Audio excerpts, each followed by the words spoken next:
Hello, worlds, and woo! Do you see where we are today? Do you see the date, too? So, seriously, I had a gut feeling. You know, the one that does stuff like lead you to a faraway warehouse and you find some awesome loot, or it screams at you not to approach an objective from one specific way? Well, I had it again. And I seriously don't know if this is one of the ultimate Easter eggs for a MechWarrior game, or if by just some dumb sheer luck, I got this contract on my table. And it just so happened to be kinda canonically correct.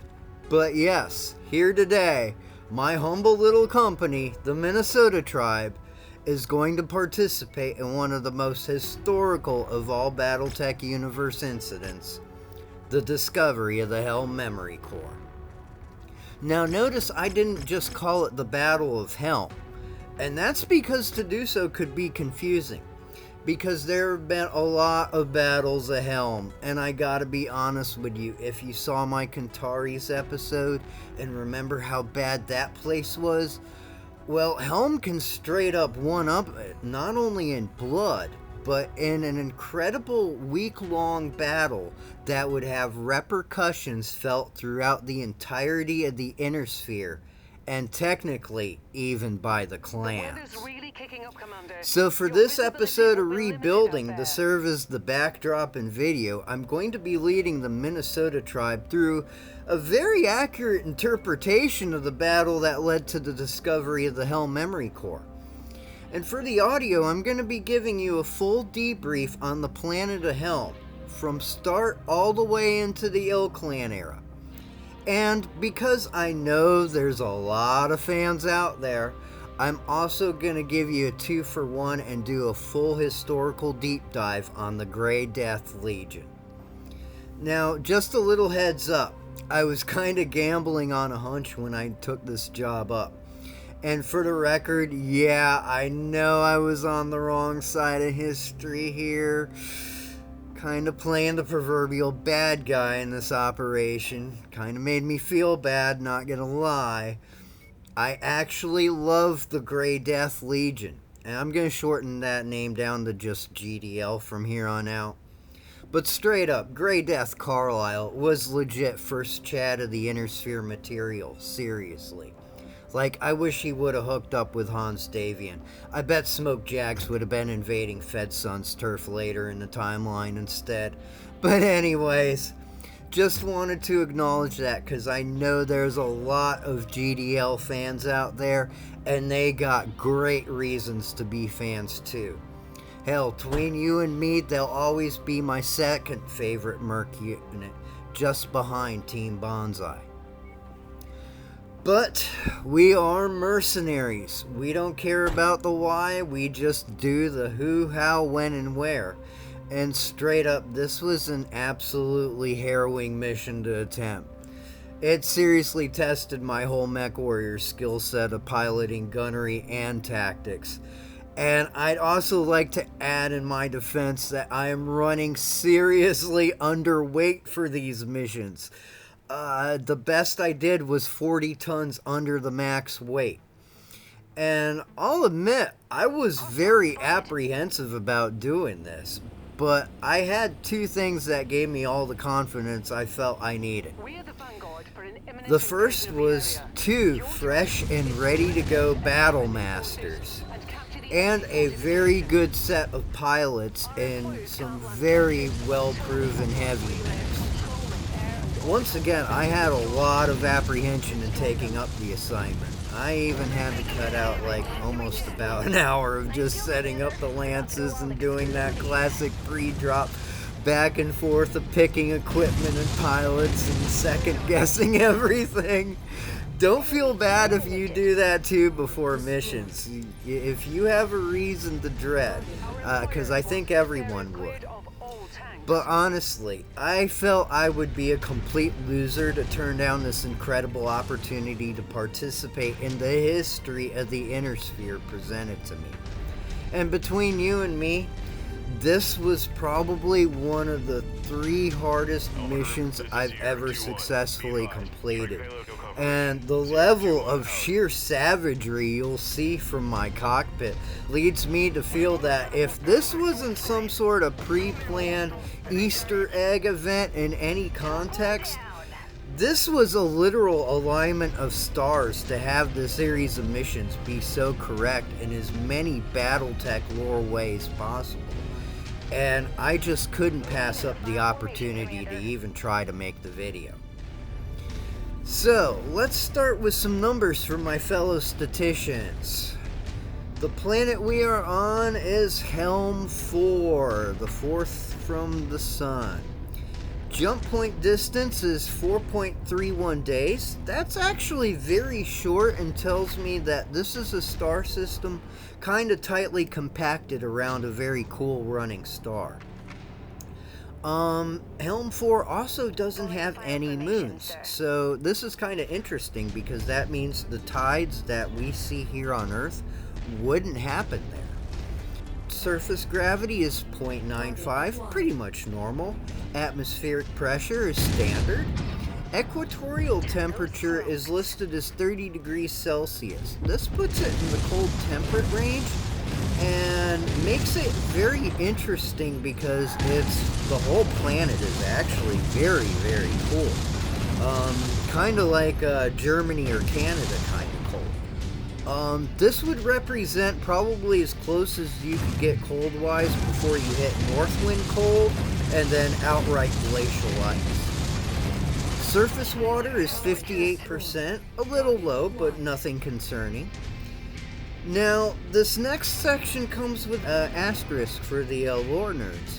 Highest native life listed is reptile, but this is apparently a glitch in one of the original House Merrick source books. The listing does exist, but no mention of any native animal life has actually ever been made. So long story short, canonically, allegedly, some sort of reptile does live here, but it's relatively unknown. I even double-checked a few other sources that I could, and researched basically a library of all the animals in the lore itself. Shout out to Sarna. But once again, none list their home planet as being Helm. So let's just hope somebody didn't illegally import some Kuntz Arctic Terrors or some of the super brands. As far as native life goes, it does feature its own unique form of a wheat-like plant called Ferris, and a form of sweet plum is also abundantly found. Population is 15 million as of the 3028 census, and as of 3067 was up to 22 million. It has demonstrated very steady growth for the whole time in the setting, outside of one noticeable little dip we'll cover later. But yeah, it has a very, very big and strong agriculture base, its own manufacturing plant for small-scale stuff that's also relatively abundant. It is ran by a planetary governor, and the capital city is listed as Helmsdown. I'd also like to make mention and note of the fact that in the last 2 missions I do in this video, both take place in a large urban megacity, and this is the only major city on Helm. So yeah, welcome to Helmsdown. By the way, if you find any Battlemaster arms, please note the location, and I'll try to figure out a finder's fee for you. And the HPG class is listed as B. Not too cutting edge, but has everything you might ever need.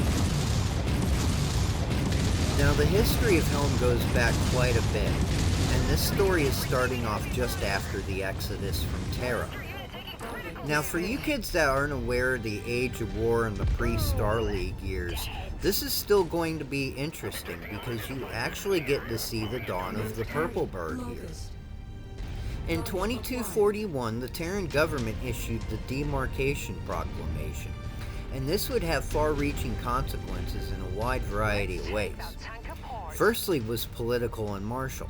Secondly was economic. And lastly, this would trigger a cascade of events that historically are still in effect today. What happened was kind of simple. People light years away from Earth were getting tired of being told what to do and having all their resources tapped by the government of a planet they might never live to see. The roots of this issue can be seen as far back as the colonization of Mars, which, let's be real, is only realistically a day or two away from Terra, not light years. But anyways, the Terran government started to realize the jig was up, and realistically their exploitation of faraway planets was going to have to come to a stop. Rather than facing outright revolutions, rebellions, or even worst case scenario, a civil war that could lead to the invasion of Terra, the Terran government decided to issue the Demarcation Proclamation, which basically said every system past just 2 jumps from Terra was now officially free, but also now officially on its own for certain services, like government and security. In 2271, Helm, along with a few of its neighbors, would come together and form the Stuart Confederation, in a bid to share responsibilities and resources together, and also to provide a legitimate name and flag with which to be able to negotiate full-on trading deals and policing under. It worked, but it was only partly effective, until 2288 with the rise of David Genovese as a dictator. Believe it or not, this is one of the only times in history a dictator actually did something good. He was one of those, everyone just shut up, hold my beer, I got a plan, and we sticking to it kind of guys. And his plan brought some much needed streamlining to what was already in place. Now, obviously, the Free Worlds League wasn't too keen on the idea of a dictator, and especially so close to its border. So in 2293, Juliano Merrick decided to try to spread a little more freedom through the Free Worlds League, and they officially annexed the Stuart Confederation into its parliament in 2295. This is kind of funny, because if you've ever heard the phrase, the enemy of a leaguer is another leaguer, this is basically one of the 3 places that started that phrase. Now, remarkably, for about 450 years roughly, Helm would be amazingly quiet. Like Taurian Concordat border quiet. Matter of fact, only one major incident happened in that whole time period, and it was a battle involving the Free Worlds League Blue Water Navy hunting down some pirates in the Yehuda Sea region. Apparently the pirates sunk a command frigate called the Acero, but that was literally the biggest and the only action until the First Succession War. Now, during the tail end of this long-lasting peace, in 2743, one of the biggest of the Castle Bryan caches would be made on Helm, called the Nagayan Mountain Castle Bryan. In addition to being one of the biggest SLDF ammunition dumps for both conventional and nuclear weapons, it was also the site of one of the absolute gems of the Star League, a complete field library. Now, I'm going to take a minute to seriously deep dive this, because the importance of the field libraries cannot be merely glossed over. So what is a field library?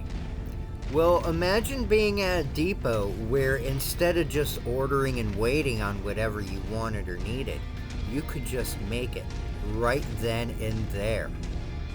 You see, what these things were was kind of like a Google, but instead of typing in microwave and seeing what Amazon, Walmart, and anyone else had, it pulled up a master file that had complete schematics, complete parts and or raw material listings, and even stuff like the AutoCAD and Cobalt files for the machinery that would be required to make it. Long story short, this wasn't just a hub center for a search engine or another supply depot. This was a fully functional engineering repository for anything and everything a human being could ever possibly need. Medical data was also kept in these, complete with directions on how to make certain very rare medications. Matter of fact, Huntington's disease, leukemia, and even brain tumors were totally curable with this knowledge. And also, I gotta throw this in because I'm a huge fan of Dr. Bonsai. A lot of the original cybernetic prosthetics used in the Star League times also had their complete blueprints and directions kept in the same memory cores.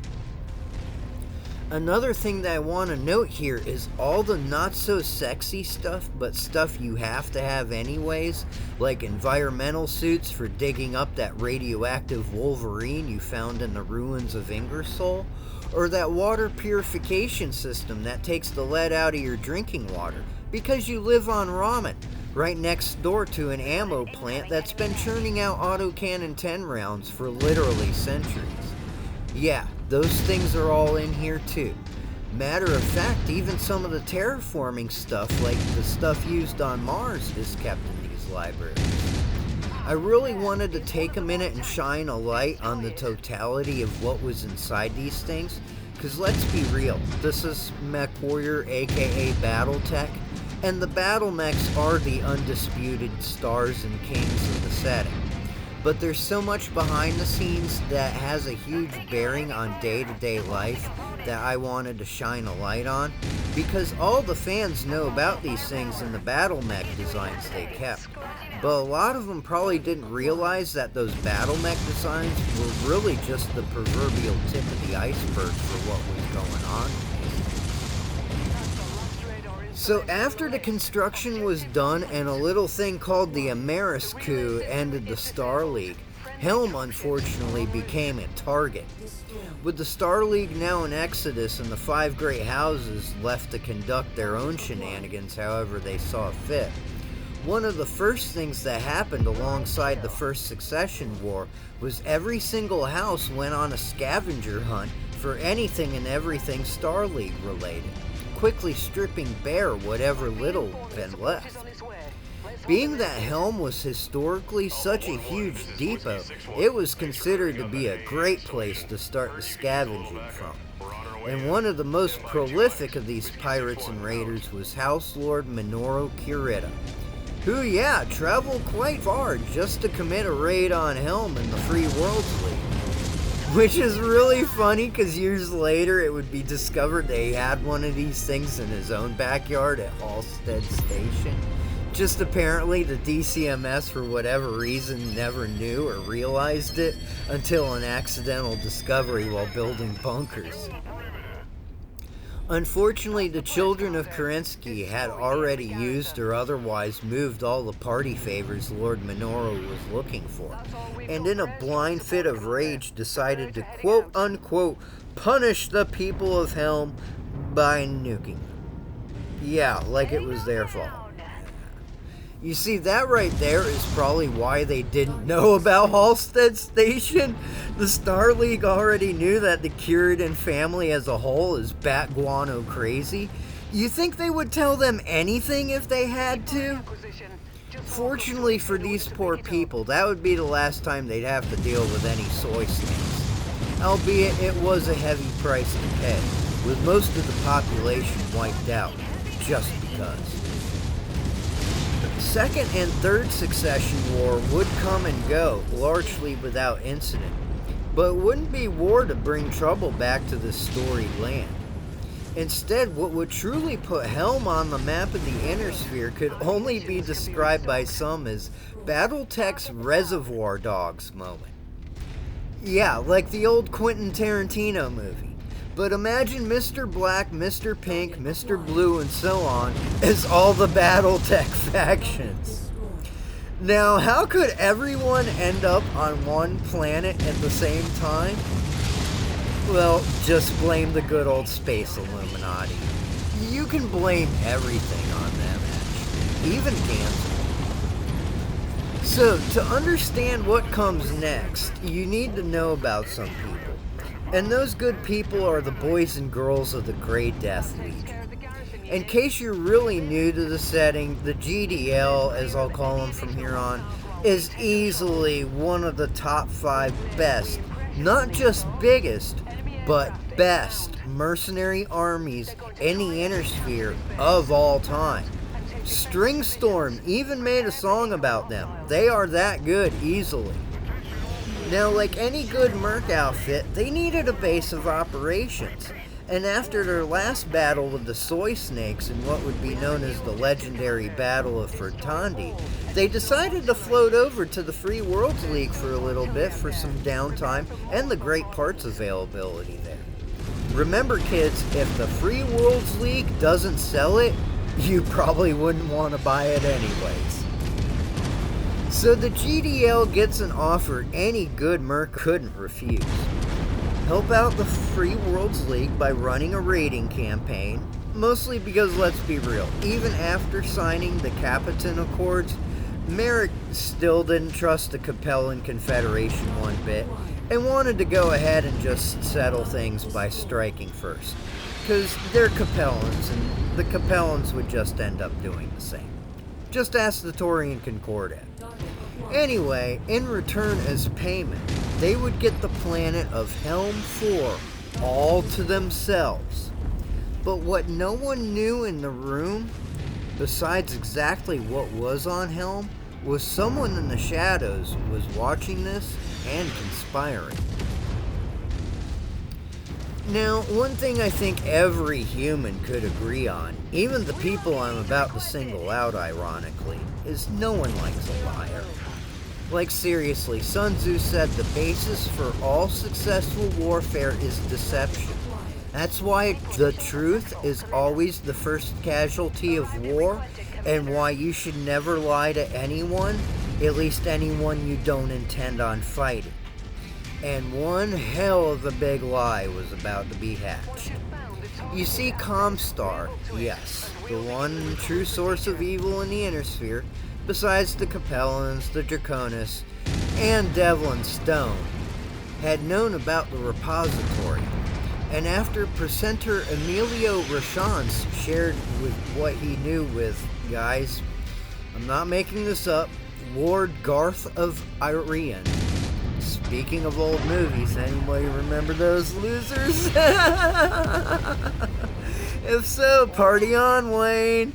Anyway, the GDL had just got done liberating Sirius 5, not just because they were under Capellan rule, but also because they could get a free year of satellite radio subscriptions for all their mechs too. I'm just having fun with that last one. Anyway, so after the GDL left Sirius, Comstar sabotaged the dome over the main city, meaning basically everyone there died because the only breathable air they had leaked out into the horribly acidic atmosphere. And Comstar, being the last remnants of legacy media they are, issued the news and openly blamed the GDL for the event, even though they had already left by the time it happened. Being there were no witnesses left, it would be the jump ship's clock and its records that would later on officially clear them in court of any wrongdoing in this whole conspiracy. But unfortunately, this devil in the detail wouldn't come to light until much later. But in the meantime, the Free Worlds League was under the assumption that their new Merc unit were now war criminals, and decided to send Lord Garth to Helm to essentially ambush them as soon as they got home. What would happen next, like I said, is Battletech's Reservoir Dogs moment. It was a week-long battle involving the Comstar Presenter, the Duke of Irian, Hassad Rakal of Vertandi, who was already very familiar with the GDL after losing a major operation to them, and even agents from the Lyrans and the Fed Sons would end up getting involved, with the Fed Sons being the first one to tell them about what happened after they left Sirius. Grandpa Hans hated Comstar and treated anything they said as highly suspicious. I proudly continue that tradition.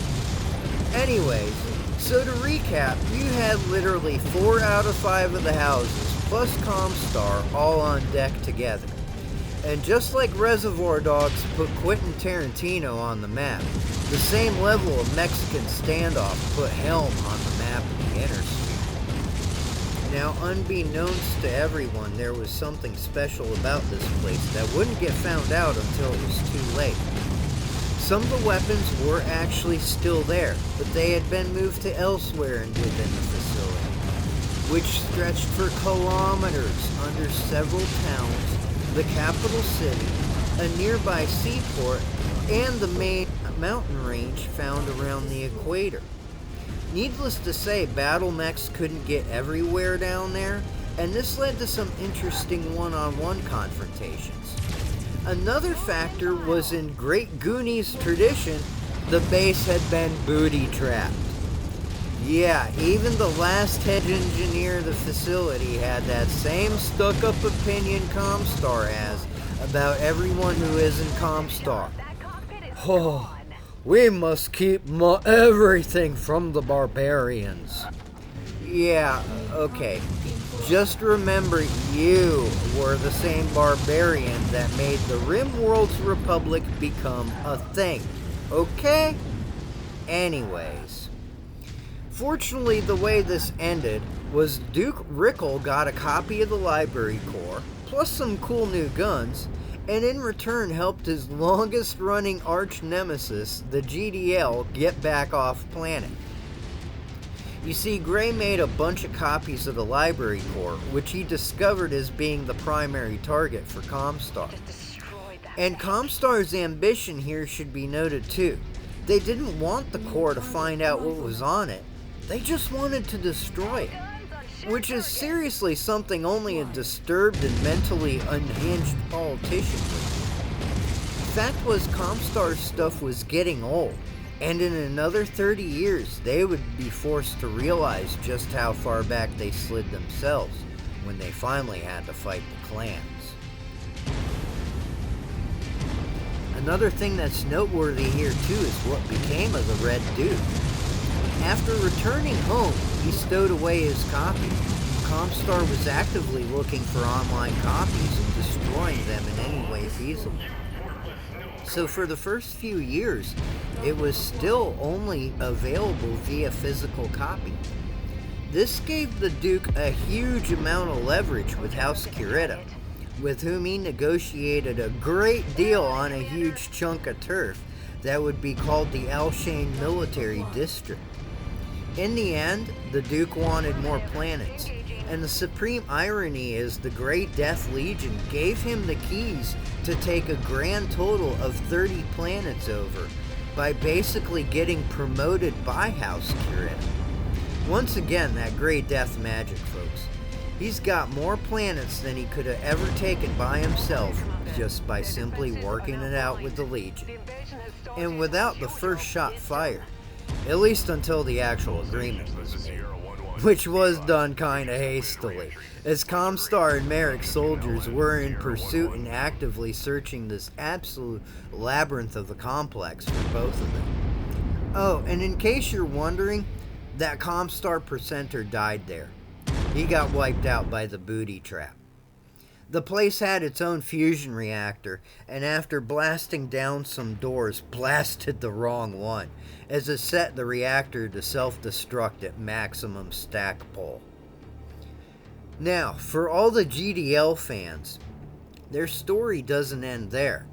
But 10 years later, they got really cozy with the Federated Commonwealth and got a really sweet deal from the Lyrans. They got a new home, Sudeten, and would get some really nice and juicy pirate contracts. All went great for them till they had their own little first Somerset Strikers style incident, with losing Sudeten to the clan Greenbird in the early 3050s.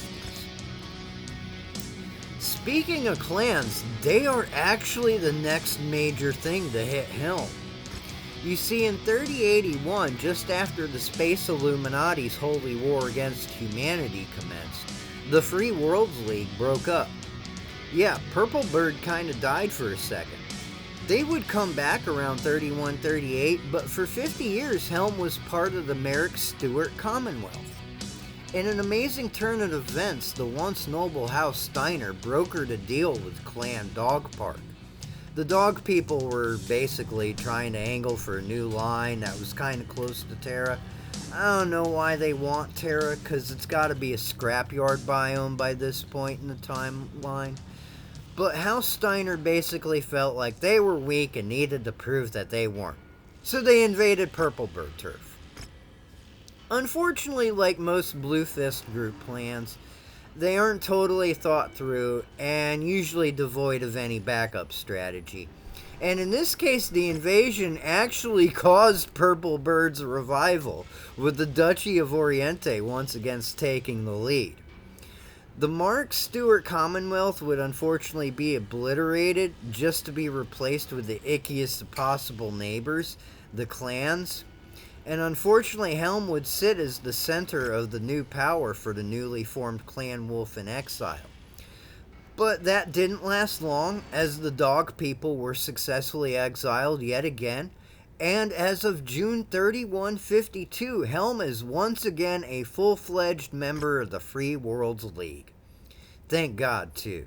I still shake my head whenever I have to think about Phelon Kell's ex-girlfriend. I'm sorry, but I'm never going to let her live down the whole Joe Dirt, you're my brother thing she pulled. Ugh.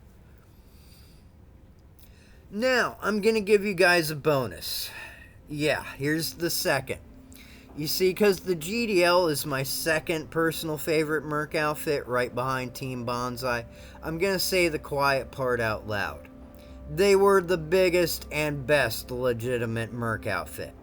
I say those words explicitly because there are some frauds among us mercs here, and those frauds could be best known as organizations like, I don't know, Wolf's Dragoons. Anyway, in case you're new, Wolf's Dragoons isn't actually a mercenary unit.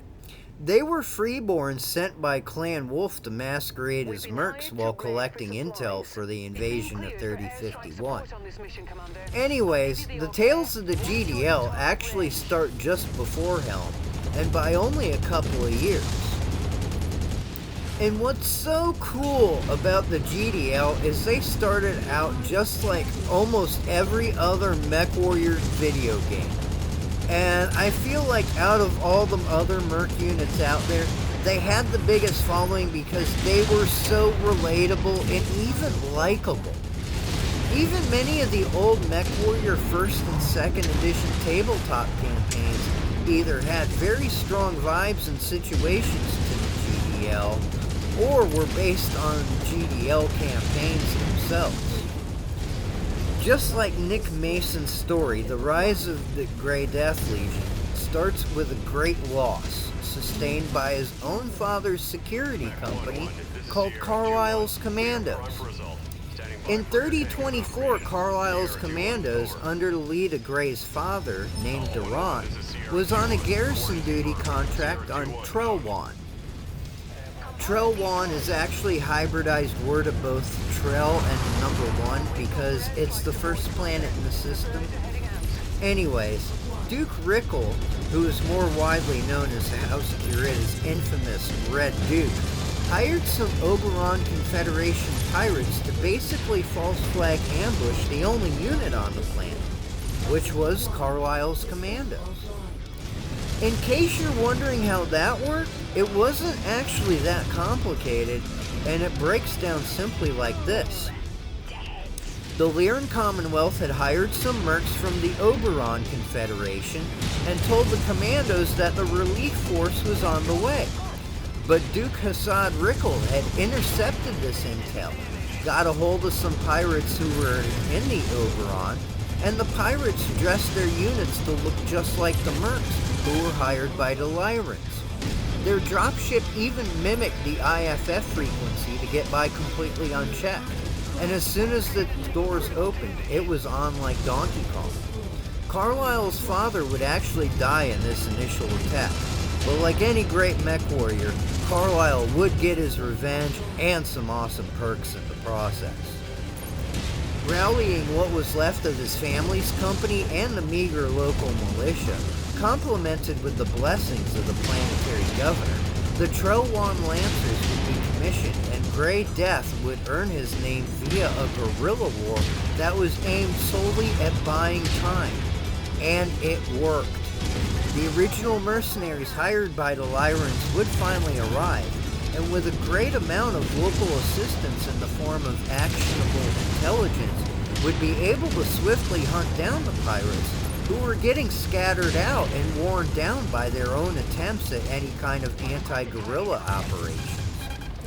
After this literal baptism by fire, Grey would officially reform the remnants of his father's company and the new additions he was able to take on into a genuine bigger and better force that I'm sure Grey's father Durant could easily look down upon and feel nothing but pride for. The Grey Death Legion was now officially born.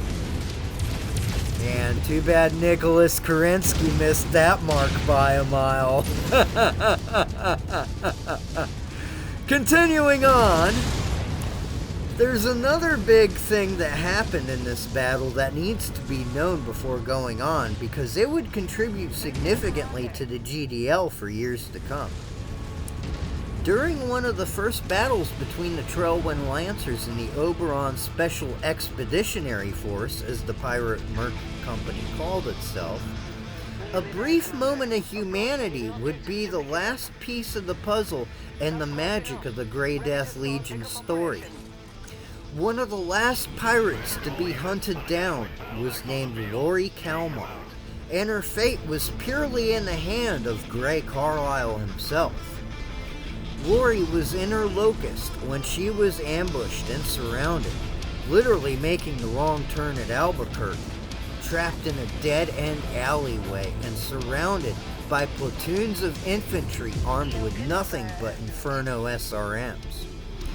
It was an amazing act of empathy that would not only earn the Trellwans one of their first captured battle mechs, but also capture the hearts, including Lori's. You see, Grey was actually very Sun Tzu in his ways of thinking. The first and notable part here was Grey's initial objective. He wanted to capture the mech, not kill it. When you don't have the option of just Amazon Prime dropping a Steiner Force Recon Lance at will, even a Locust on a real bad day is still better than absolutely nothing, especially for guerrilla movement, whose first concerns are hit-and-run tactics and information gathering, which are two things a Locust can actually do.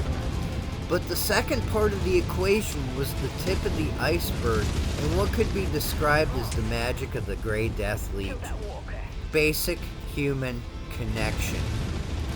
After cornering Lori, Grey gave her an ultimatum. Surrender, or I'm going to give you a bath in napalm. But when he heard Lori's voice for the first time, she was in an absolute state of panic, melting down emotionally. You see, Lori, like all of us humans, are patchwork quilts of scars and experiences. And for Lori, one of the most life-threatening and world-ending things she could ever face was fire. She had been orphaned by a house fire as a young teenager, and Lori would have an ingrained, incredible fear of fire that sometimes was even borderline irrational forever afterwards.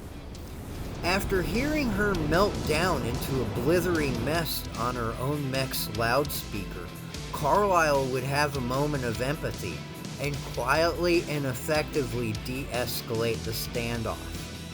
For his efforts, Grey not only earned his company's first mech and mech warrior, but also his first and only wife. The two would become an iconic power couple across the Inner Sphere, with Lori publishing a series of memoirs that became a 3-volume bestseller across all 5 houses and occupied clan territories. In addition, the jump ship that the pirates rode in on and was hoping to ride out on, called the Invidious, also signed up, giving the GDL an absolutely indispensable edge in their transportation capabilities. Gray actually saved the captain of the ship after he escaped the pirates, who were making him pilot their dropships at gunpoint. After the Trowan incident, the ship's captain and crew eagerly joined and followed the newly formed Legion.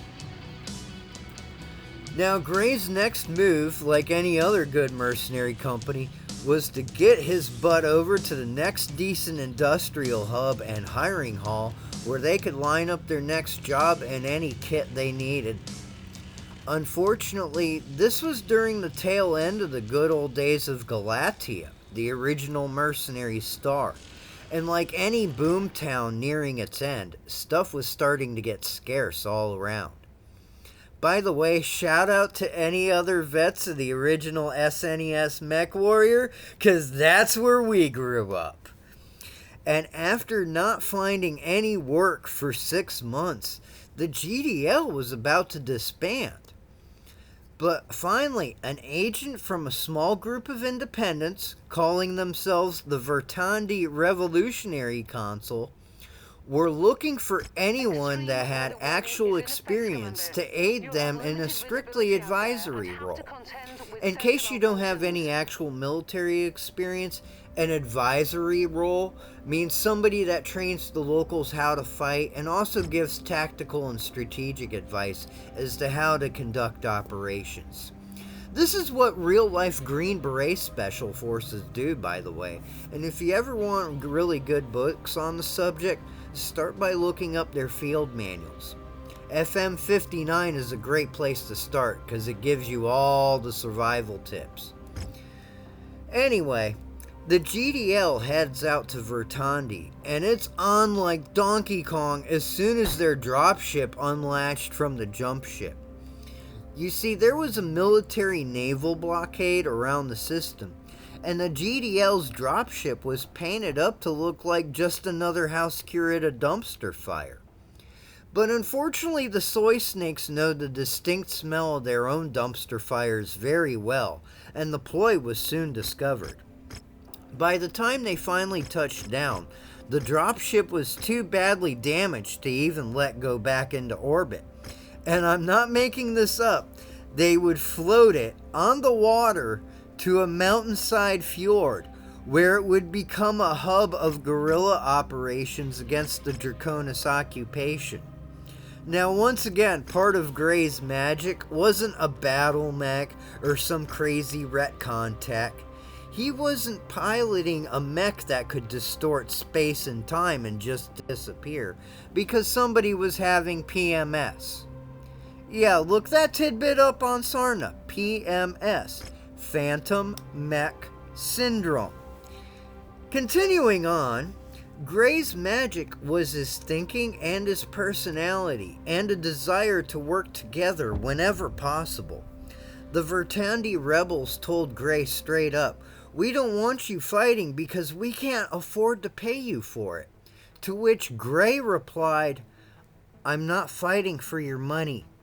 I'm fighting because we have a common cause. We are both just trying to survive the soy snakes."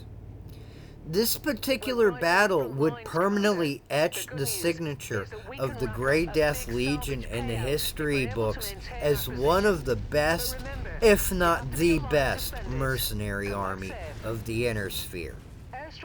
It should also be noted that Lori and Gray were captured briefly during this battle, escaping in a stolen Marauder that would become one of the Grey Death Legion's signature battle mechs.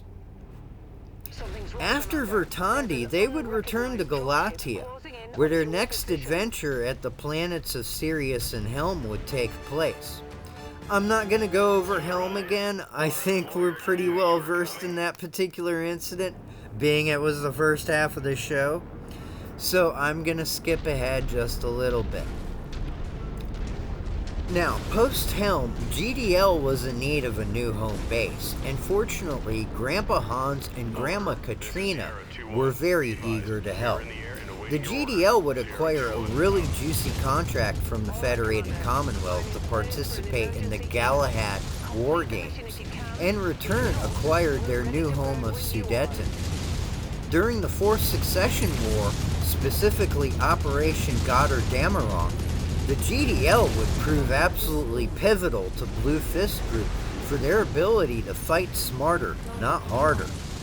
At the Shinoa system, the GDL would capture a planetary capital just by walking their battle mechs underwater to an island where the capital city's power plant was kept. They were able to completely surprise a very small garrison force and brought the conflict to an end without even having to fire the first shot.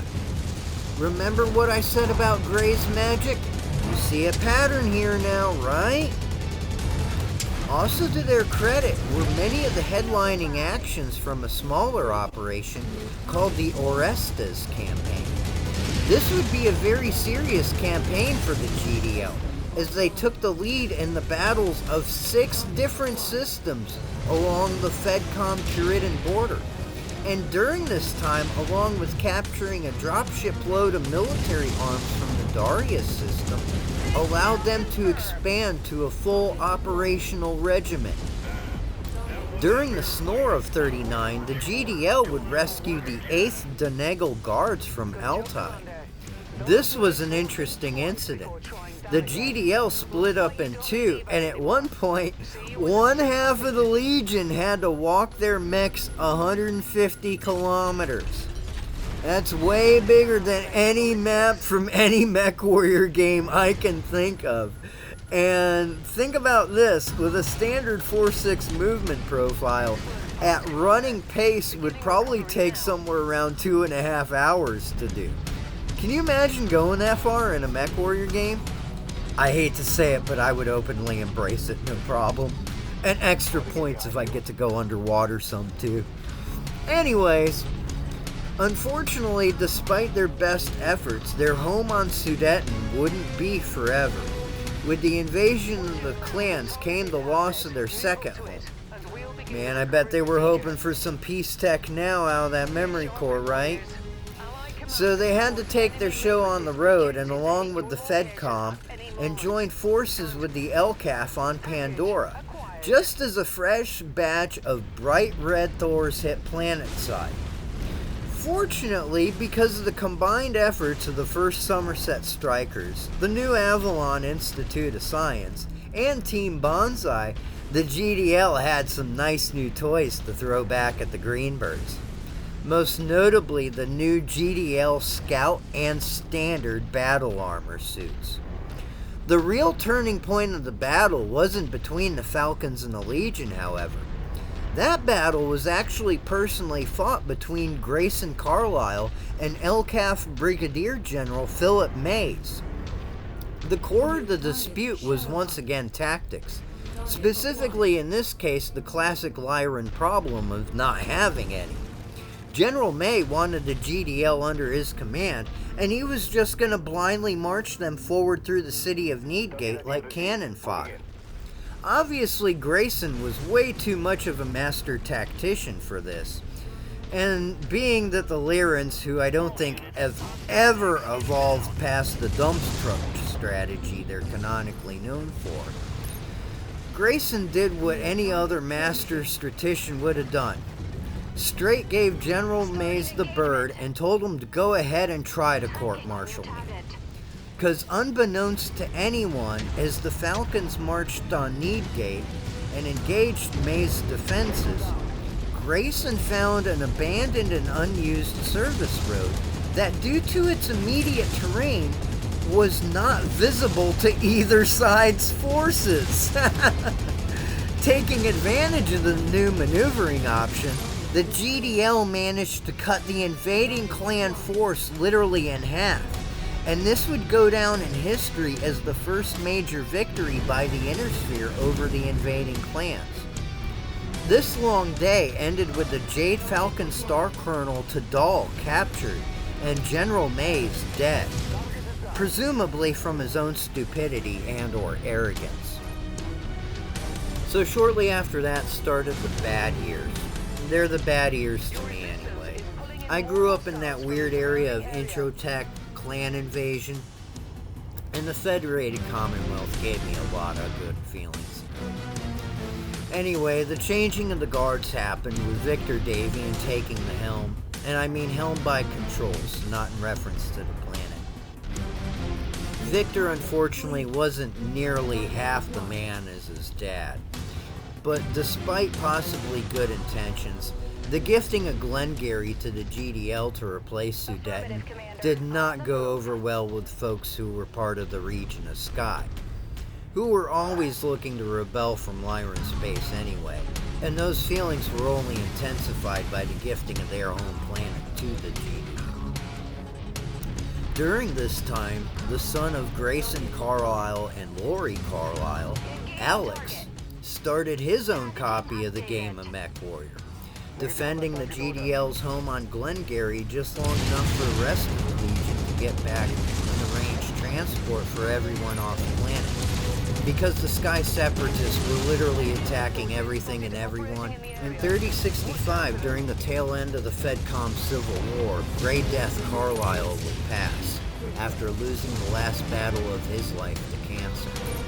His wife Lori would continue operations until her death, while the GDL was actively defending the legendary Defiance Industries factories on Hesperus II.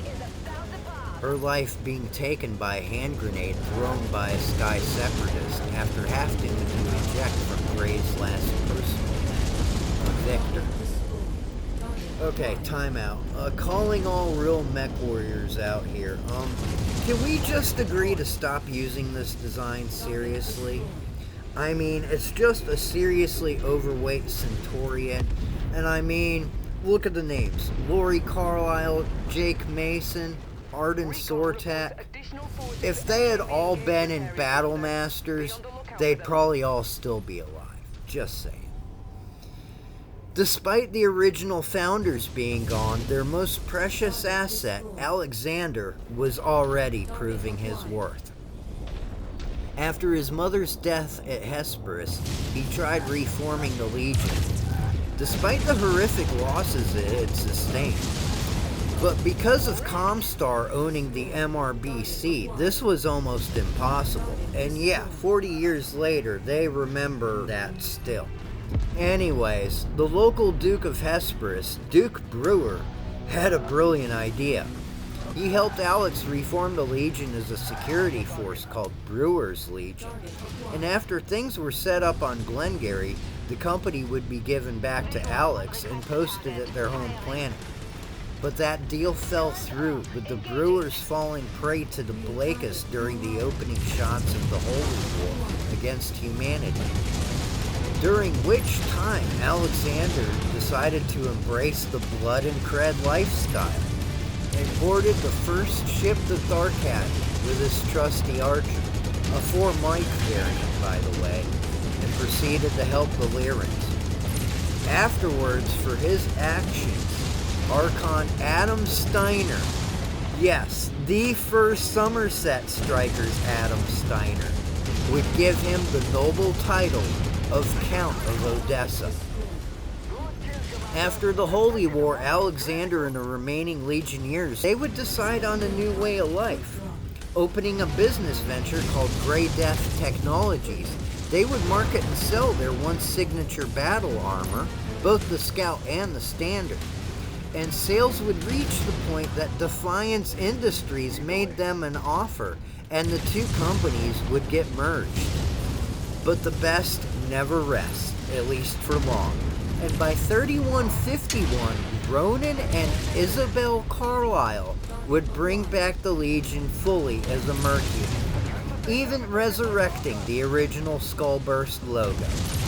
And their first contract with the Tamar Pack started good but got wonky fast. On Kremen, the finding of yet another hidden Star League cache, plus their victory against the local Lyran forces, allowed them to return to form, albeit missing a battalion or two. The Grey Death Legion was finally and officially back. But history would repeat itself yet again, and on the planet of Pandora was their last 6-month garrison duty for their Tamar Pact. But as soon as they landed, the planetary governor gave them a choice. Either take my bribe or die in the civil war I'm fixing to start. Fortunately, these two kids were every bit the masterminds their ancestors were, and promptly put down the rebellion for the Tamar Pact. Their last known whereabouts is strange though. They are in Curidan space on a planet called Graham, but I'm being told this is just to lay the groundwork for their next big adventure. And that, kids, is all they wrote for both the planet of Helm and the Grey Death Legion. I hope you enjoyed this little historical tour de force, because like I said, I have no idea if this was actually put into the game as a mission you could conceivably join in on, or if this was just a happy accident of coincidences that lined up to be a very awesome interpretation of the lore. So in closing, some lessons learned from actually experiencing the carnage firsthand would be definitely don't ever let yourself get surrounded and boxed in. That happening early on in the second mission turned it into a really hollow, kind of technical victory, because the cost just didn't justify the losses. And once again, positioning and where you are when the fighting starts, that's what carried me through the first and third missions. In the first, I was able to strike from afar and unseen early on, especially against those radar installations, and that gave me a huge edge in conserving my armor and ammo. In the last mission, I was able to take advantage of a built-in pause in the flooding, as past the initial landing force, nothing else can spawn until you reach the objective marker. I was seriously a little bit under-equipped for this, but not so significantly that good soldiering and skill couldn't overcome it. I think Grey Death Carlisle himself would have probably appreciated the work if it hadn't been for the fact that some of it was against his own troops. And speaking of appreciate, any kind of interaction, whether it's a like, comment, or share, would be greatly appreciated. And until next episode, peace from New Avalon.